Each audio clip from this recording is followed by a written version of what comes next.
लातूरच्या औसा येथील जिल्हा परिषद शाळेत दारूच्या बाटल्या सापडल्याचा दावा. मीडिया येणार समजताच साफसफाई आणि विद्यार्थ्यांबाबत गंभीर आरोप. त्यातच अभिजित दिपकेंनी हातात कागदपत्रांचे पुरावे दाखवले. नेमकं काय घडलं पाहूया सविस्तर. लातूरच्या औसा तालुक्यात आम्ही जिल्हा परिषदच्या शाळेला भेट द्यायला आलो होतो आणि इथं आम्ही आल्यापासून आम्ही बघितलं खूप सगळं स्वच्छ होतं, पण ते स्वच्छ कसं झालं ते सांगतो. आम्हाला माहिती होतं, आता जसं ज्यांना माहिती झालं मीडिया येणार आहे, आम्ही येणार आहे, तर यांनी काल रात्री स्वच्छता करणं सुरू केलं. पण त्याच्या आधीची स्थिती मी तुम्हाला दाखवतो. ही दारूची बॉटल आहे. शाळेच्या कंपाऊंडमध्ये दारूच्या बॉटली आहेत. इथं लोक येऊन दारू पितात, कोणाचंच लक्ष नाही आहे. शाळेपासून 200 मीटरवर इथं BDOचं ऑफिस आहे. BDO शाळेकडे भरकटले नाही आजपर्यंत. हे शाळेचं वॉशरूम होतं कालपर्यंत.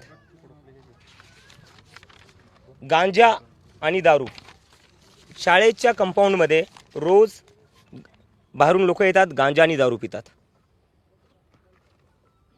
आज मी प्रिन्सिपलला विचारलं, प्रिन्सिपल म्हणतो मला माहिती नाही, मी प्रिन्सिपल नाही आहे. प्रिन्सिपल म्हणायलाच तयार आहे मी प्रिन्सिपल आहे.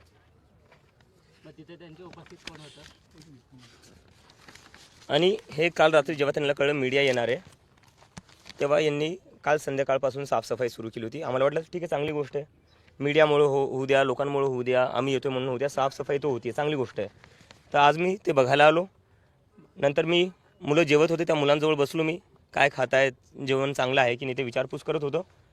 तेव्हा मला कळलं ते मुलं ह्या शाळेची नव्हतीच. फक्त आज मीडिया येते आहे, आज आम्ही व्हिजिट करणार होतो, त्यामुळं बाहेरून मुलं आणून बसवली. बरोबर आहे? बाहेरच्या शाळेतली मुलं होती. तर फक्त मीडिया समोर दाखवण्यासाठी बाहेरून मुलं आणून बसवली त्यांनी. आणि जेव्हा प्रिन्सिपलला विचारलं हे काय चालू इथं, प्रिन्सिपल परत म्हणतो मी प्रिन्सिपलच नाही आहे. म्हटलं मग तुम्ही उभा कशाला इथं, तुमची पोझिशन काय? म्हणतो माझ्याकडे चार्ज आहे. म्हटलं मग चार्ज असणं काय असतं? तो म्हणतो नाही माझ्याकडे 2 युनिटचा चार्ज. अरे म्हटलं तुम्ही या बिल्डिंगची ऑथॉरिटी तुमच्याकडे आहे की नाही? हो म्हणे आहे.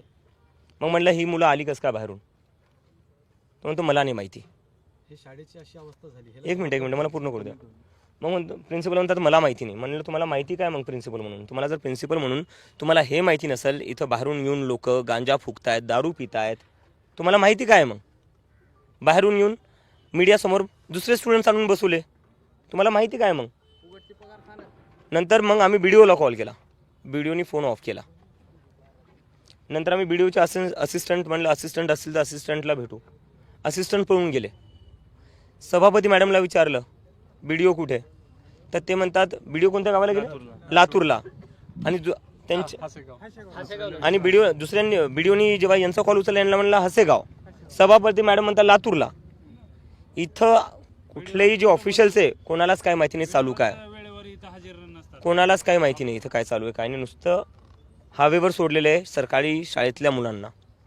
तर आम्ही आता सभापती मॅडमला बोललेलो आहे, एका आठवड्याच्या आत BDO असो, त्यांचे असिस्टंट असो, प्रिन्सिपल असो, यांच्यावर कारवाई झाली पाहिजे. जर कारवाई झाली नाही तर इथं जे सगळे गाववाले आणि कॉक्रोच जनता पार्टी आंदोलन करेल. करायचं? त्या प्रिन्सिपलला काढण्यात आलं पाहिजे ना. आणि हे जे BDO जे आज पळून गेले, फोन न उचलला, त्यांनाही त्यांच्यावरही कारवाई सस्पेंड त्यांनाही सस्पेंड करण्यात आलं पाहिजे. कारण की सरकारी शाळेत जिथं लहान लहान मुलं मुली शिकायला येत आहेत तिथं बाहेरून येऊन लोक गांजा फुकतात, दारू पित आहेत, आणि तरी यांना काही कानोकान खबर नाही. हे करताय काय? मग फुकटच्या पगारी घेत आहेत काय? 200 मीटरवरनं शाळा आहे. मी आता चालत आलो आहे तिथूनच. 200 मीटरवर शाळा आहे आणि यांनी एकदाही चक्कर मारलेली आहे. तर मग हे काय फुकटच्या पगारी घेत आहेत सगळे? यांच्यावर कारवाई झाली पाहिजे. जर यांच्यावर कारवाई नाही करण्यात आली 1 आठवड्याच्या आत तर इथं सगळे गाववाले आंदोलन करतील आणि त्यांच्यासोबत आम्ही आंदोलन करू, आम्ही बसू त्यांच्यासोबत. सर, लाड़की बहन योजना के बारे में अगर देखा जाए तो 92 लाख महिलाओं के नाम इस योजना में से कटाए गए हैं महाराष्ट्र सरकार की ओर से. तो क्या किस तरह से देखते हैं? वोट ले लिए ना, वोट ले लिए, अब क्या जरूरत है? अब कौन सी लाड़की बहना? अब बहना लाड़की नहीं है, वोट आ गया बहना का, काम हो गया. फिर ये जो कट नाम हुए हैं उनके लिए कुछ और डबल से लेने के लिए आप कुछ मांग वगैरह उठाएंगे? जो महिलाओं को जो लाभ नहीं मिल रहा है तो महिलाओं के लिए आप कुछ आवाज उठाएंगे? नहीं, महिलाओं के लिए तो आवाज़ उठाएंगे. ये जो हम बच्चों के लिए आवाज़ उठा रहे हैं वो किसके बच्चे? इन्हीं लाड़की बहनों के बच्चे हैं.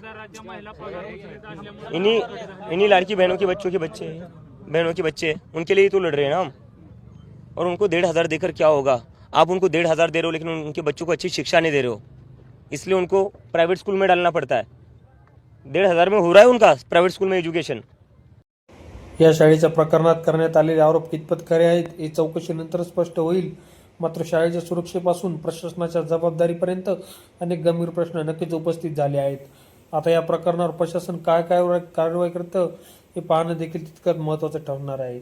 अशाच निर्भीड आणि महत्त्वाच्या बातम्यांसाठी अभी तक मराठीला सबस्क्राईब करा, व्हिडिओ लाईक करा आणि माहिती जास्तीत जास्त लोकांपर्यंत पोहोचवा.